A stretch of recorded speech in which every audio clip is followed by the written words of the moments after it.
Presidente, é bom saber que tem um tema tão relevante que estamos todos alinhados, né? Creio que isso é fundamental para que as coisas possam avançar. Ficou evidente aqui que a comunidade, na época, a sociedade, teve uma participação exemplar mesmo, né? Eu participei de uma rede onde tinham vários segmentos presentes. Era igreja, era a Universidade de Caxias do Sul, eram sindicatos, eram associações de moradores. Então, a rede social que foi construída foi fundamental para que a gente conseguisse superar. Mas fica evidente a importância do Estado, do poder público nessa história toda, né? E aqui vários colegas apresentaram instrumentos, ferramentas, orçamento, necessidades que a nossa cidade precisa ter. Recursos humanos, por exemplo.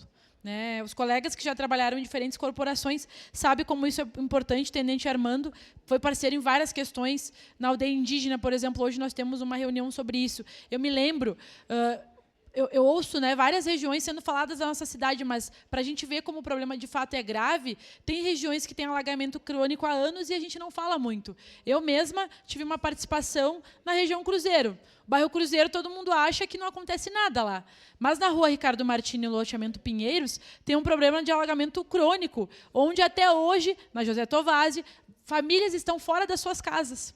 E, nesse momento, estão sem assistência. Eu mesmo lembro que, naquela madrugada que choveu muito, fui auxiliar as famílias, acabei chegando antes que o Corpo de Bombeiros e vi um senhor sendo removido da sua cama, onde quase foi...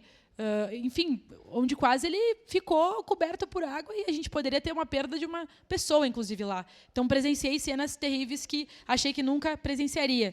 E, por isso, para finalizar, a nossa cidade não pode se...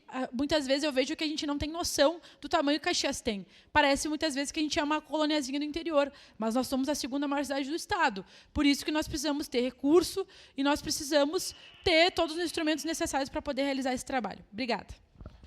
Obrigado, vereador.